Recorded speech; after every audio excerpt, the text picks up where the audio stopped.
Welcome to another edition of the Inspired Stories podcast, where leaders share their experiences so we can learn from their successes and be inspired by how they've overcome adversity. My name is Anthony Codispoti, and today's guest is Matt Horine. He is the head of Reindustrialization and Growth Innovation at Variable.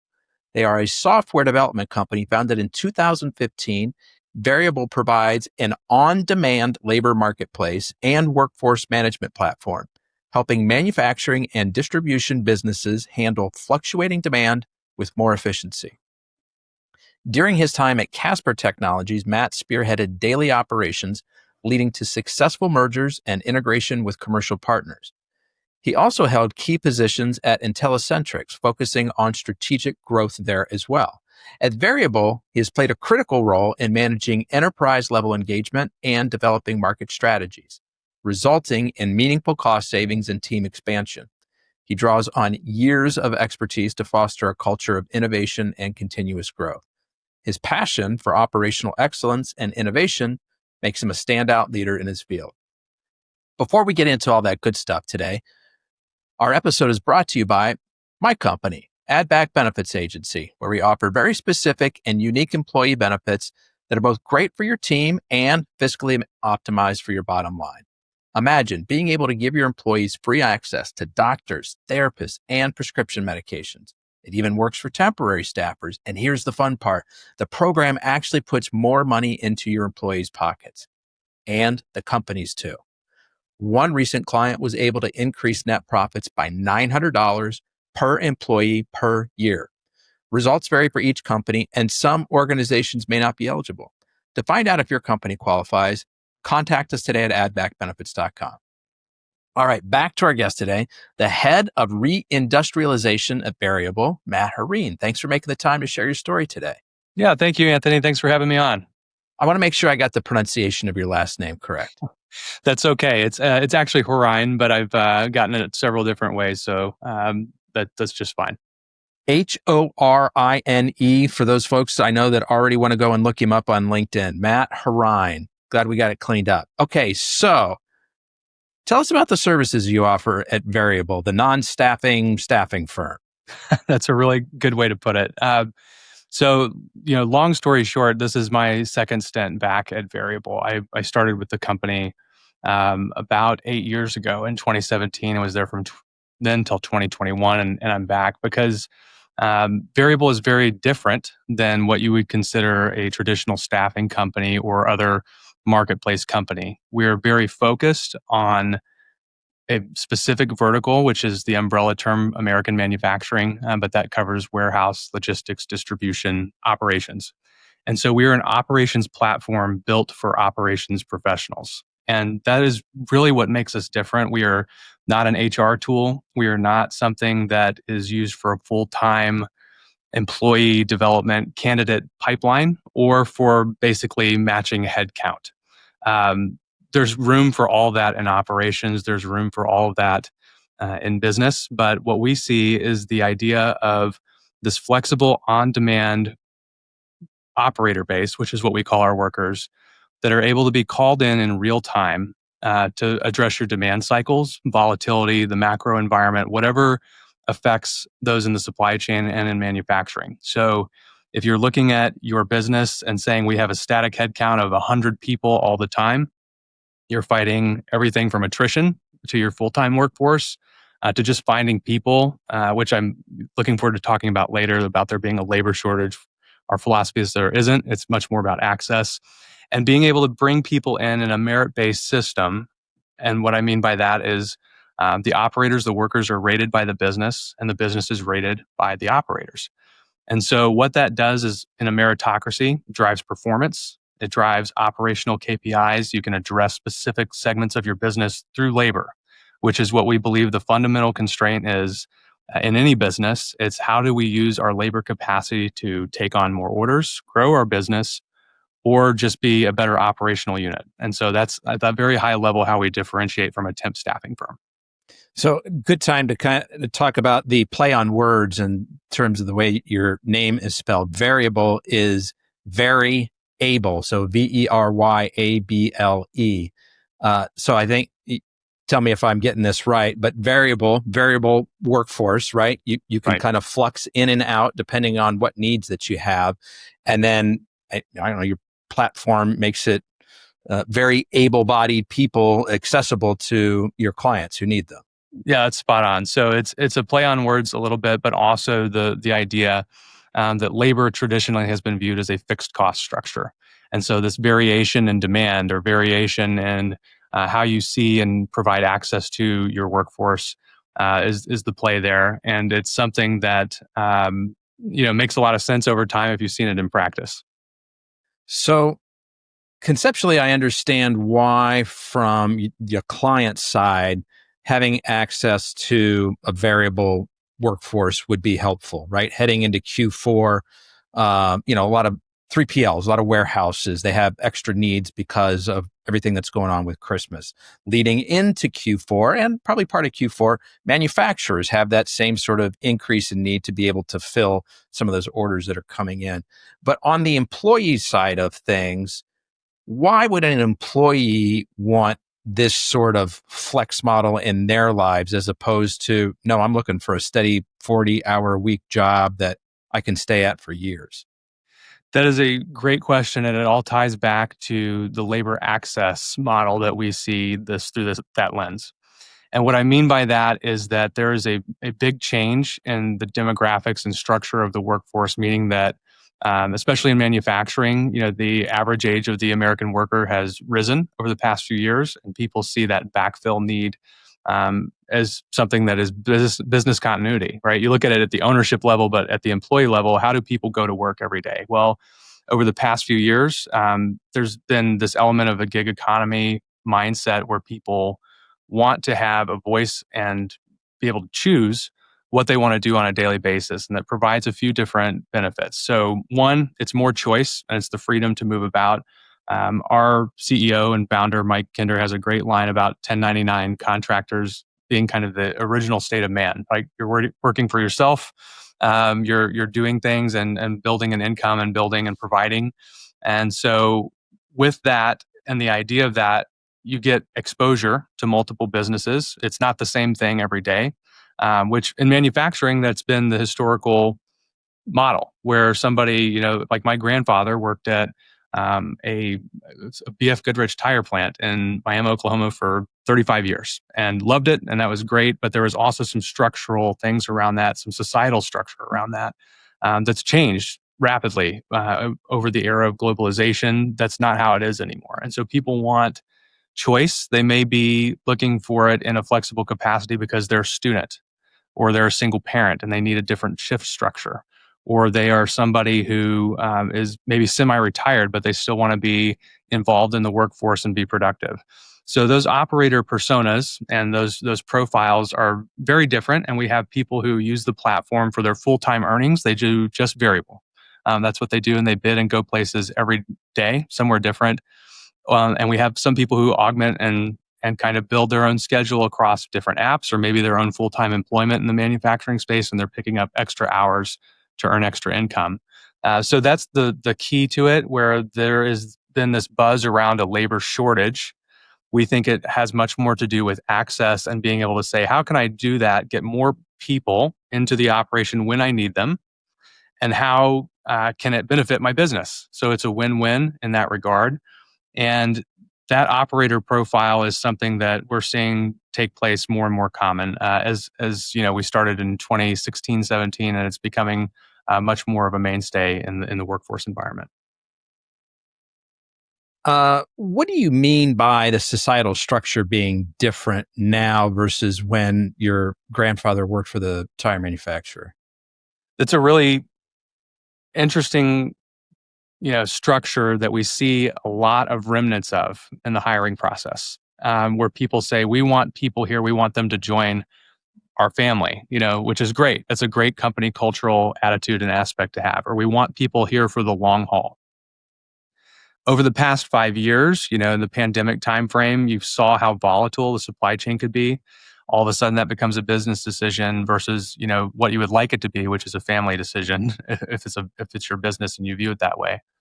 Um, Overall, over the past maybe 30 to 40 years, if you look back at manufacturing before and some of the other structural changes that have taken place, manufacturing jobs historically came with pension structure, where they came with a series of benefits and types of things that help people build, what we consider the wealthiest time frame in our country, which is where you could support a family on a single income.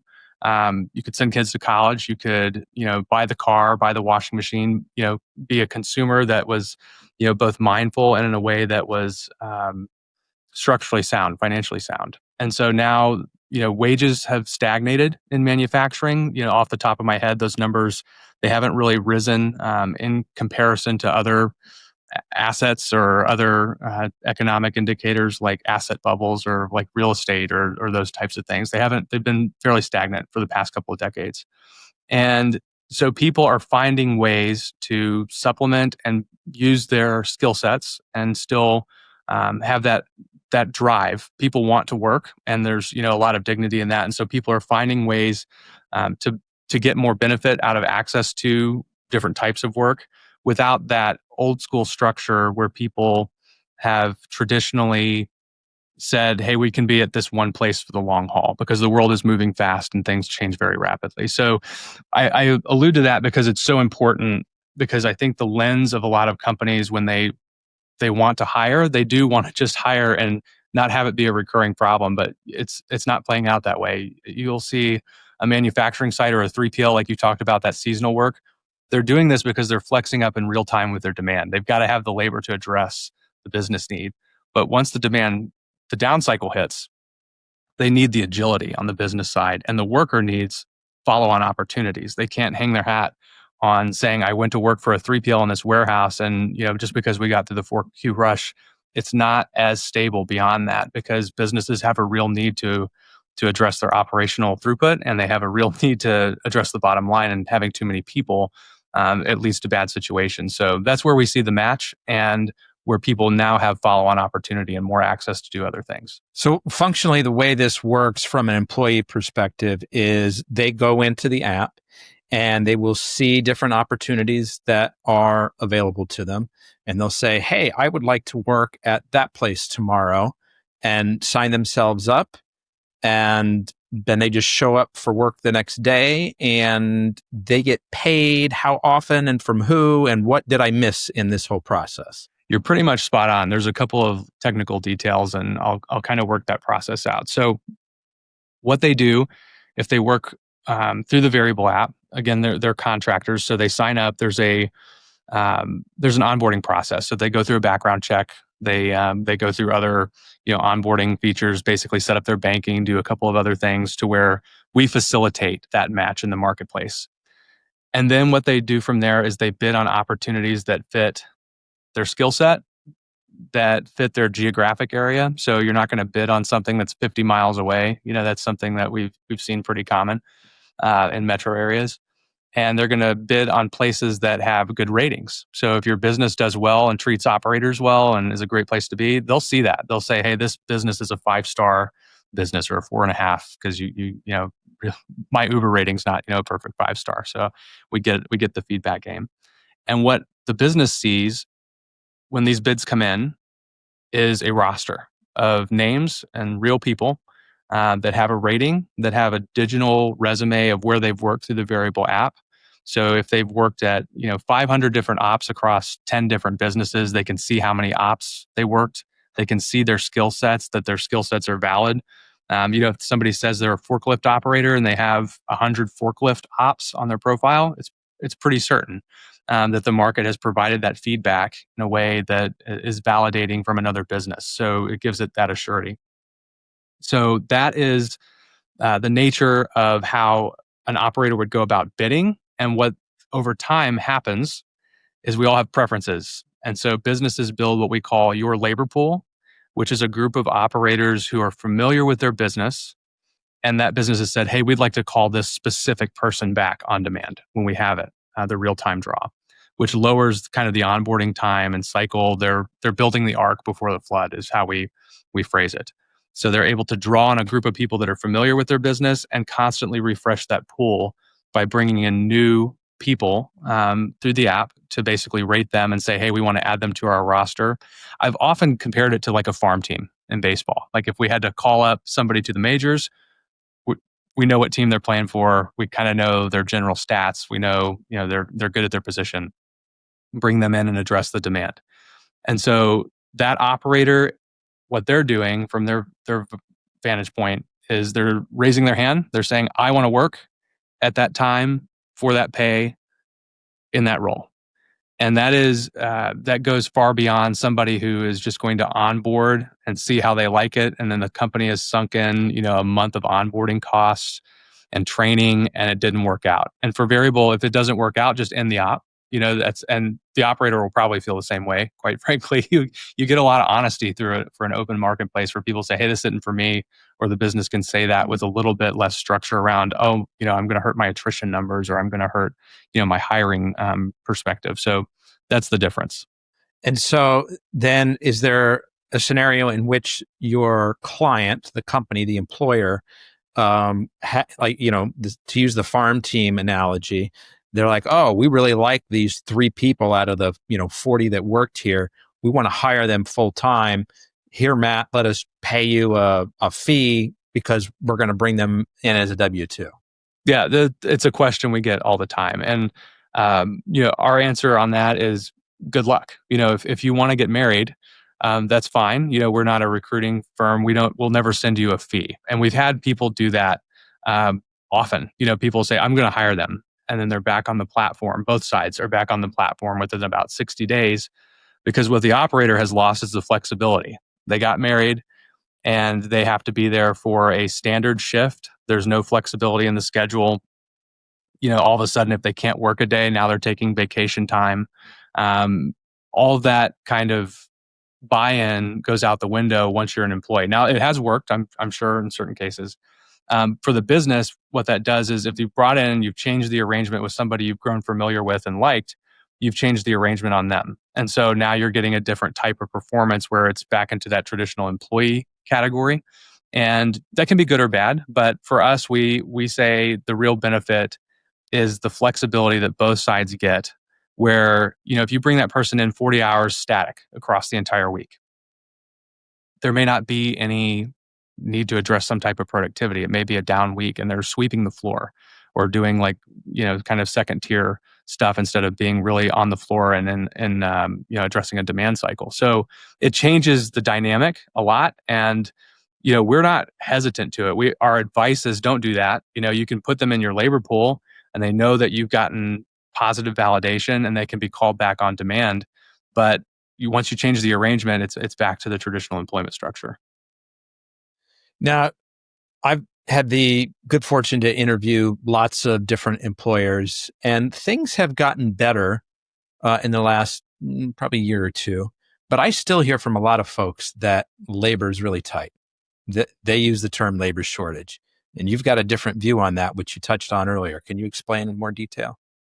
Yeah, so there's a couple layers to that. One is that the manufacturing sector has been in what I would call a recession for the past couple of years.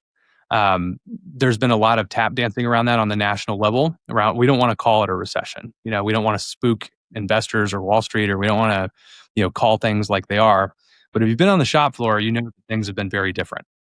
And the demand cycles are not what they normally are. You'll see some businesses that have a traditional seasonal rush. It's not there. But then something happens, a couple months outside of that, and all of a sudden they spike in demand. So that's one layer of it. And the second piece of it is the labor shortage. There's a lot of talk about talent and what people want people to do for them. And that is squarely putting something, in a neat little box that says, this is how it's always been.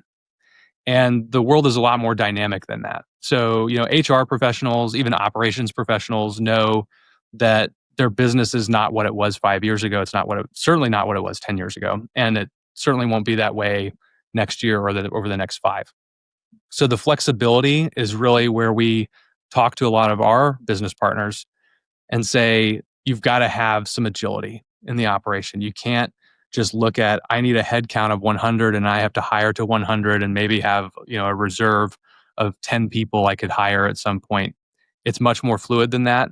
People are facing real life challenges. They get the opportunity to move on to a different position. And in the hourly world, a couple dollars here or there is something that's a mover. And you see it a lot in geographic areas. We have one business in Texas. I won't say who, but there were 5 kind of manufacturing plants in the same neighborhood, and they were essentially trading workers almost in a price war. Like the hourly work dollar amount kind of went up incrementally 50 cents at a time, and you'd see this shift. And our perspective on that was like, you guys need to make it flexible.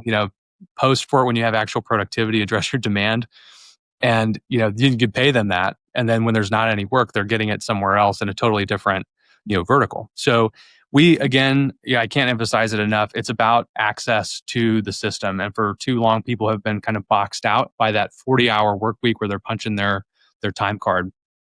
It's way more dynamic than that. And so it's a lot of fun. One other thing, that I should add here, it's a huge opportunity to upskill.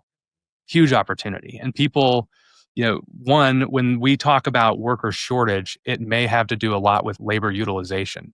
If you're bringing a welder in, people will tell me all the time they can't find welders or they can't find CNC machinists. They've got some on staff, but they need more. How much time under the hood is that welder actually doing his job? I've been into a lot of shops where they're not. They're loading, they're prepping, they may be sweeping the floor, they may be helping load a truck. That's a welder. That's a high-skilled person who has been kind of farmed out to take care of things around. They want to stay busy, and productive. But if you bring in flexible labor to essentially address those things that are sitting around the welder, you have increased that welder's uptime, and you've kind of addressed other things that are going on. Second, that group of people who've come in to do that are now getting exposure to different parts of the operation. And we've seen people move up from what would be like a $12 an hour warehouse helper into a little bit more specific machine, like a pipe grooving machine. And you've moved up not only in wage rate for that operator, but in skill rate. And they can take that person on a journey through the business to learn their business better and to get the skills that they're looking for. You've got a bit of an unusual job title, Matt. Head of Reindustrialization. I don't know that I've seen that before. What does it mean? Yeah, it's a really good question. I get, I'll get some inbound spam emails that say, Matt, we're talking to heads of reindustrialization. You might want to do a little research. I'm the only one. If there's another one out there, please, reach out to me.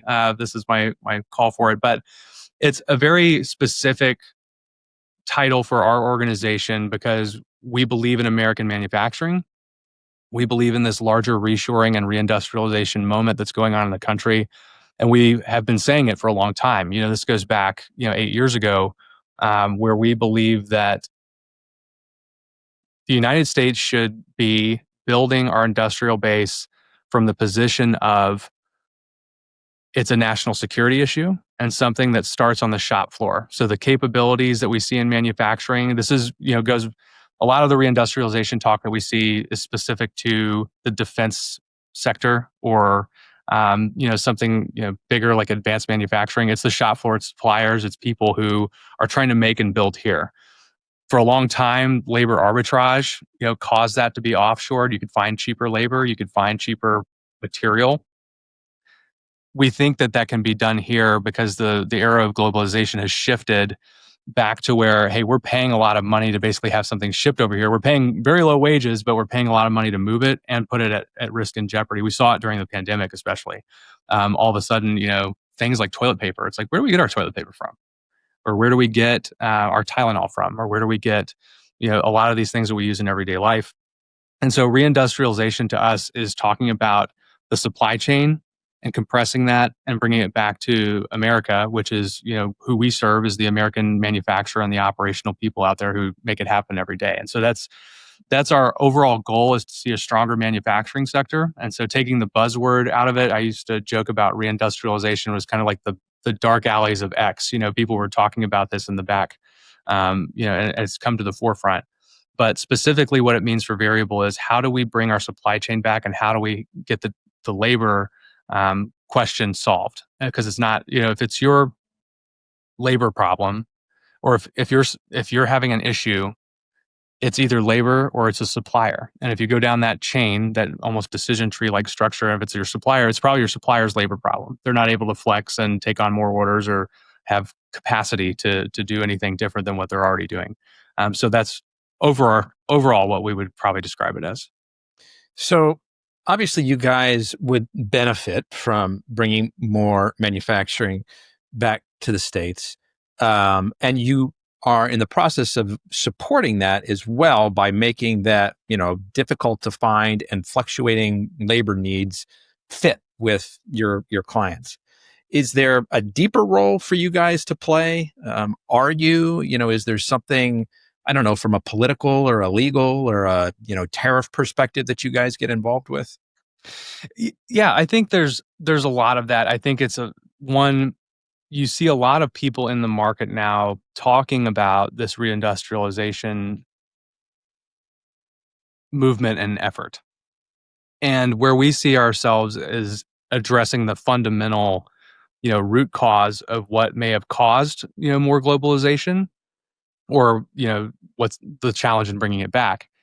We believe that answer is labor access. So, back to what we were talking about earlier, most people are looking at this from the standpoint of I buy my materials from overseas, or I don't know where to look for my materials within, a domestic market.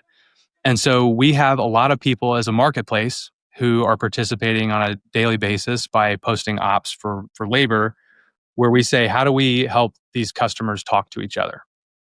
How do we get people, one of the big challenges we've heard, and it's kind of anecdotal, but a recurring theme that I've seen is I try to call a US based supplier and I can't get somebody to answer the phone, or it's kind of structured in a way that there is a built in process of ordering something. I hear a lot about it in the metal space, that there's like a service center you have to buy from. You can't go buy straight from the mill. So we look at this from the perspective of how do we reduce bureaucracy? How do we make things flatter, in an organization? That's why we talk to the operations groups in these companies, because the ops guys know, HR is great. They are looking to fill headcount, but the operations guys say, I don't need 20 guys standing around, or I need 20 more people, in this operation over the next 72 hours because we had this order fluctuation.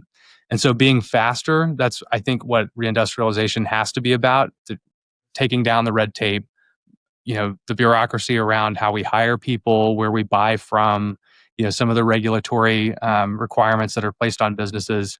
You want to keep it safe and keep everything, on the up and up, but being able to move fast means that you can't have those constraints around you. And we view labor as that fundamental path. So you think that is one of the core bottlenecks that up until now has been preventing, to some degree anyways, more manufacturing taking place here in the States? For sure. I think it's a recurring theme because it is true in a lot of ways. I think that there's a skills gap.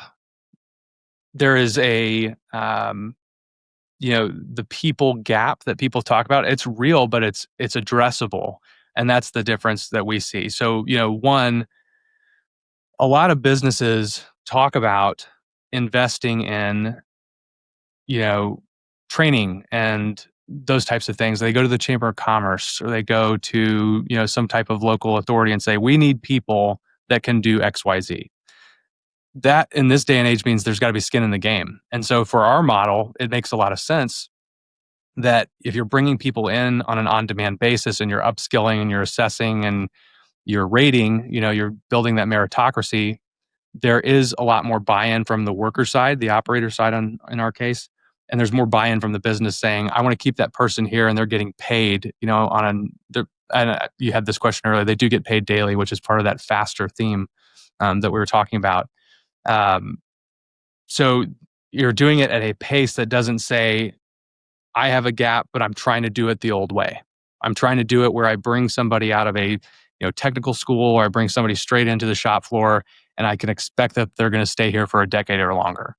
If you break down those walls and say they're just going to want to be here because this is going to be so great and awesome, and they're earning and they're upskilling and they're increasing, their value, that's how you build the structure for, what we think is like the model for the 21st century. It's very different than what it was even 10, 20 years ago. So all those things do exist, but they exist in a way that they are addressable and fixable. So even if we're talking about somebody who's making $18 an hour here in the States, there are Asian markets where $18 would actually represent a really nice daily wage. Right. And so I see how, variable is solving a component of this, but where else do you think help is needed to bring more manufacturing back here? It's a really good point, because a lot of what this theme, centers on is globalization. And there's a lot of different ways to slice that up, but you hit on the most important one, which is labor arbitrage and moving production and manufacturing to low cost countries from the wage rate perspective.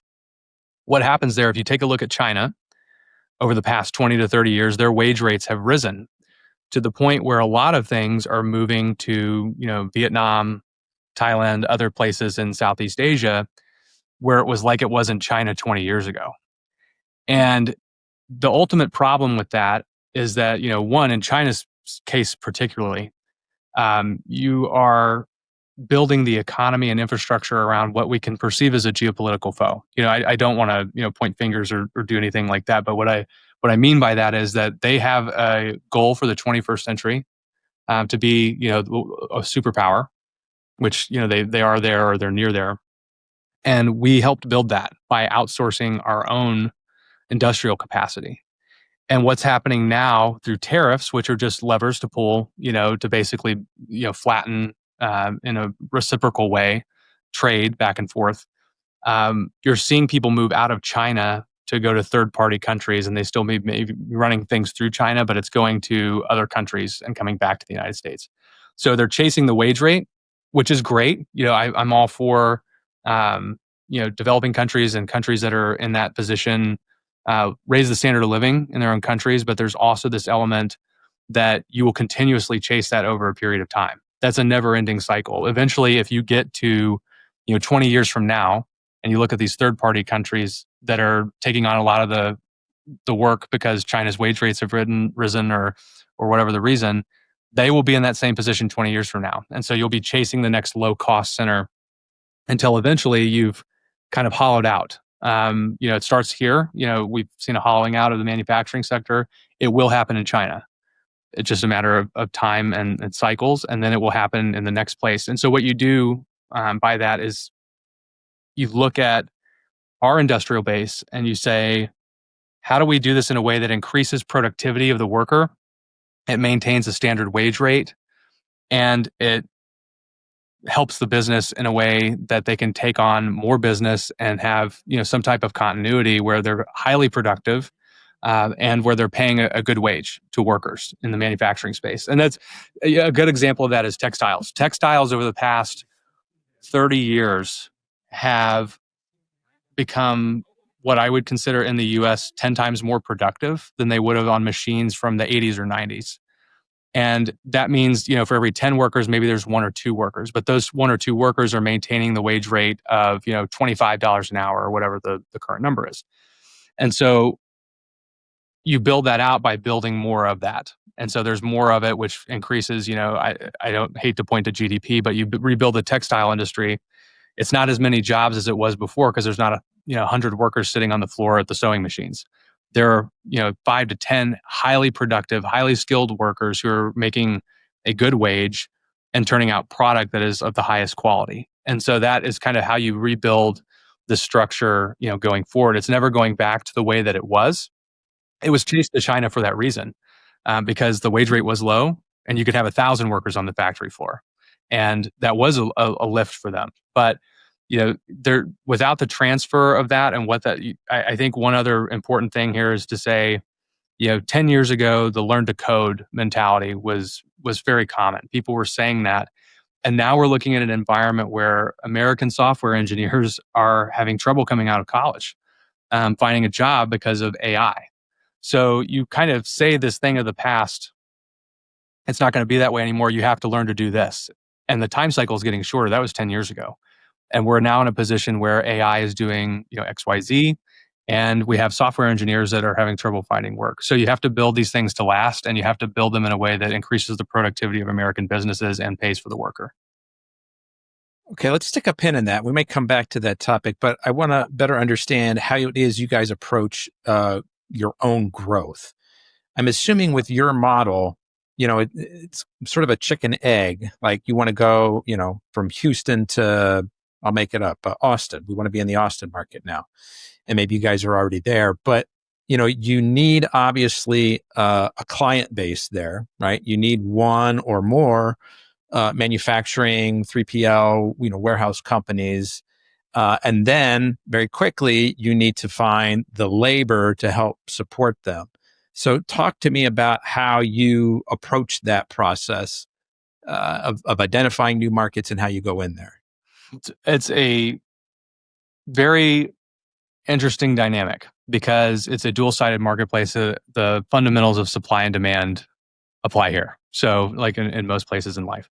So if I were to go into a market, one, we view a geographic market as something that has to be supported by a team. It's supported by people who are helping operationally coach businesses on the way to do this. This is not a B2B SaaS concept. It's not something that you're going to call, a call center as a business and hope to get an answer on how you work, your operational platform through Variable.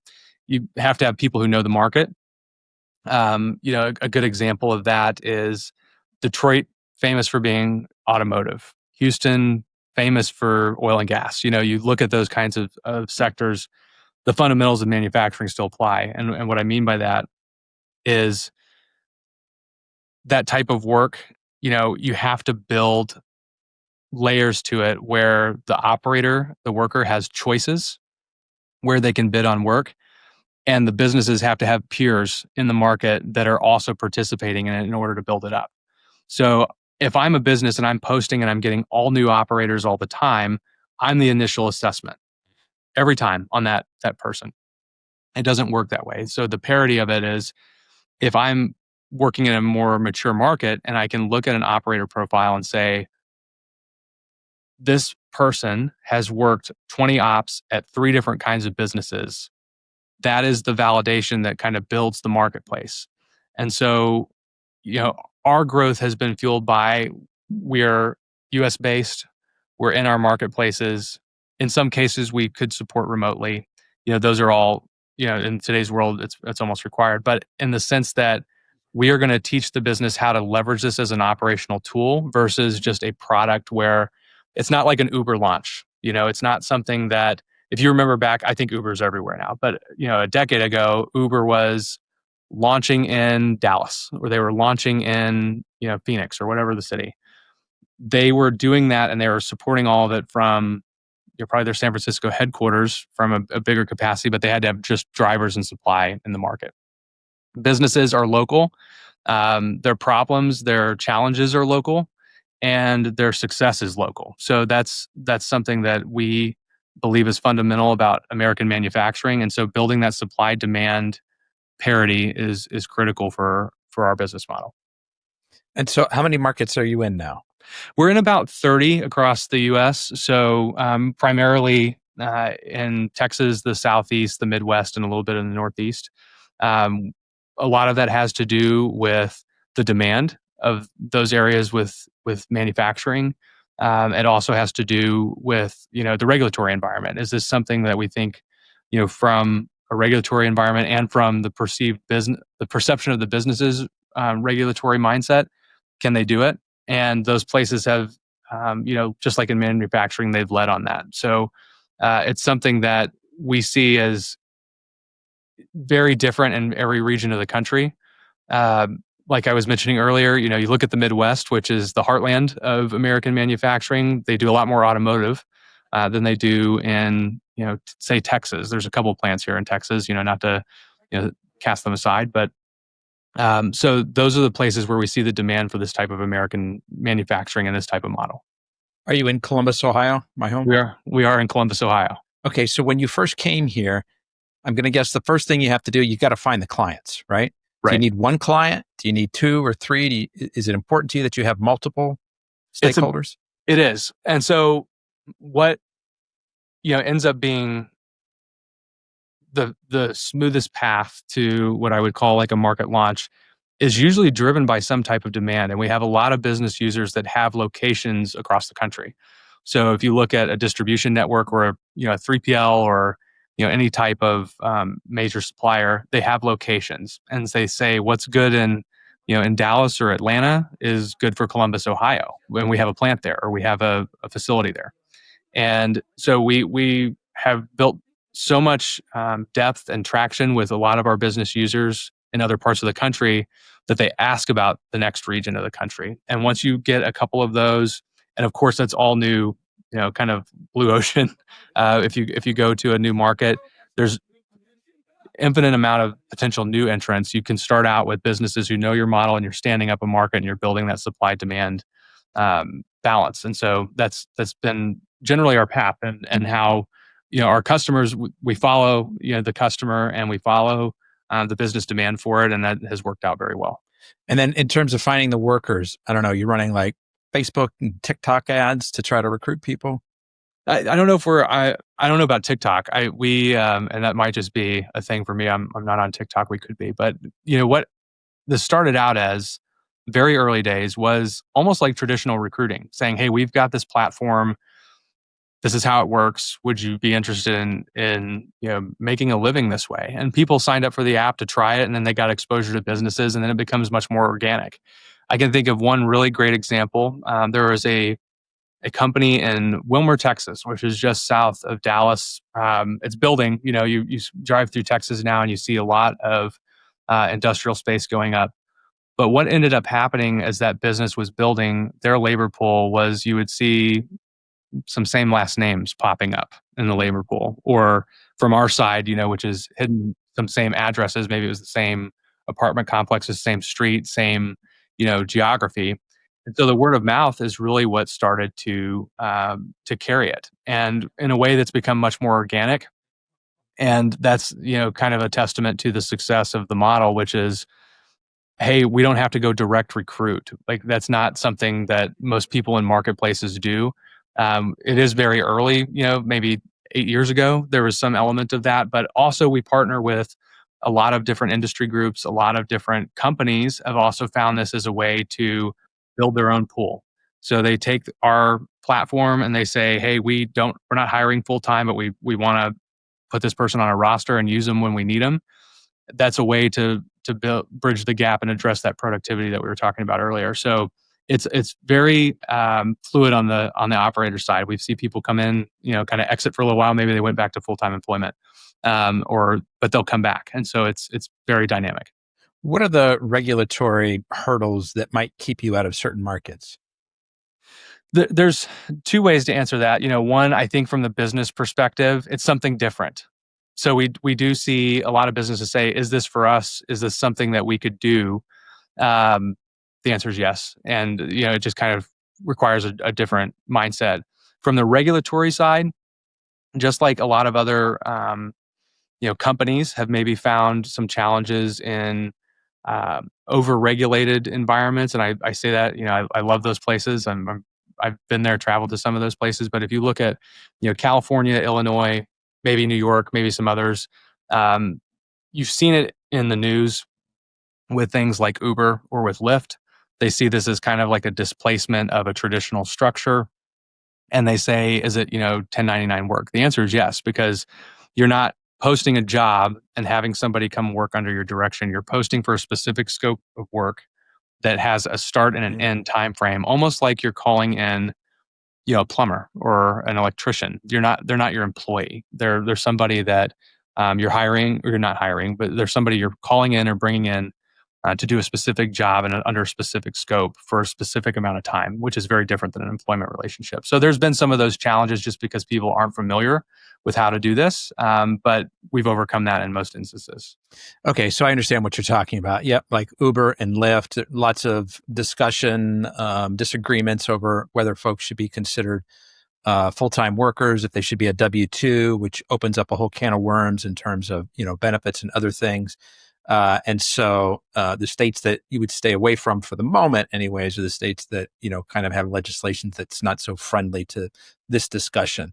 So given that most of your operators are 1099, they're getting paid directly from your client?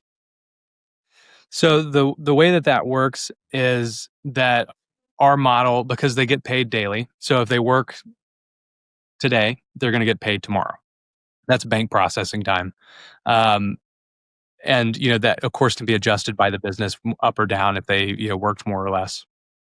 And so we facilitate that payment, and the business pays variable. So it's not, that's a lot of the administrative burden. I was going to say administratively, it would be a nightmare if each of your individual clients had to be responsible for that. Yeah. Right. And so that's the power of the model, is that, hey, you have the ownership of adjusting any time, or adjusting, if they're doing piecework, adjusting that actual pay rate to let us know what to pay them within a 24-hour window. And so that's the ownership component of this. Is if I'm an operations manager and say I wanted to pay somebody more, which is often what is the case, I need to adjust that up so that my operator gets paid. And then variable facilitates that payment, and the businesses pay variable. Matt, on this show, we always like to ask our guests about a particular challenge that they've overcome in their lives. And for most folks, it's a specific event. I think for you, it's something that's more ongoing, that you are addressing on a regular basis. Can you walk us through what that is and how you approach managing that? Yeah, it's something that I think about probably every day in a lot of different ways, and I think a lot of people do too. It's the idea, I think, that there's a buzzword around it called imposter syndrome. And people don't think, they should be where they're at, or they should know that they know what they're doing, right? And the more I've gone on in my career, whether it was my time in the military, or early on in my career as an ops manager or somebody, there were many times where you say, I don't know what I'm doing. But if you are confident in yourself and understand that people make mistakes and that nobody's perfect, that is where you learn. And so I've been very fortunate. When I came into Variable, I was very fortunate because, two people who founded that company saw something in me, and, Mike Kinder, who's my boss and our CEO, and Noah Labhart, who's our CTO. They were the ones taking the risk and saying, we're going to build this. Do you want to be on board? And that is the moment where you say, hey, these guys are taking the risk and they're building something, and I want to be a part of that because you learn something. I go back to my time in the Army. I was an infantry guy. Historically, I wasn't an athlete and somebody who was, like in tip-top shape. But I was in the infantry, and that was something that I wanted to do. And I did pretty well. I spent 4 years doing that. I wasn't, the top, super soldier or anything like that, but I had the opportunity to lead a team, to serve, to be with, people who were better than me, and I learned a lot from. And so you take that, all those experiences into play, and you say, how do I use that experience to build on to the next one with the fundamental truths that I learned? And some of those fundamental truths include, if I work hard, if you're honest, and if you are looking to do the best for the people around you, most of those things work out, pretty well with business performance, or they work out really well in your daily and personal life. So, I've been at startups. I've been at places where, is this thing going to work? I've been at a business where maybe you take something on and it wasn't what it was written out to be. I've been in a particular situation where the financials of the business were not what they were reported to be. And so that requires you to take, integrity and operate and try to win, and then find ways to build continuity for people because they're counting on you. And so you will come across that in every facet of life. But I think particularly what I think of is those moments of self-doubt are probably a time for reflection and saying, hey, the sum total of my experiences tell me, and my gut instinct is this. Let's do this, and be very firm in your belief. And I joke often about, there's a meme that's on X, and it's called The Concluder, and it's like a strong beliefs loosely held. I believe strongly in this, but I'm very open to learning something or doing something a different way. And as you get older, it's finding that different way. Sometimes you lean back on your experience a little bit more and say, no, that's not how it was, but you have to be open about that. And that's, I think, what adds up to the sum total of your experiences.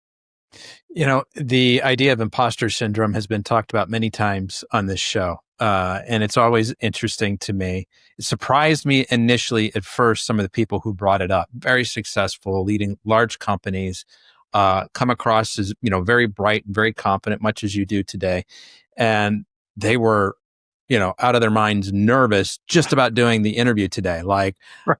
why does anybody want to listen to what I have to say? And I'm like, are you kidding? Like, look at everything that you've done. And so I think it's helpful for other folks out there to hear that, you're not the only ones that are doubting yourselves, right? Even Right. people at the top of the heap, it happens to them on a regular basis.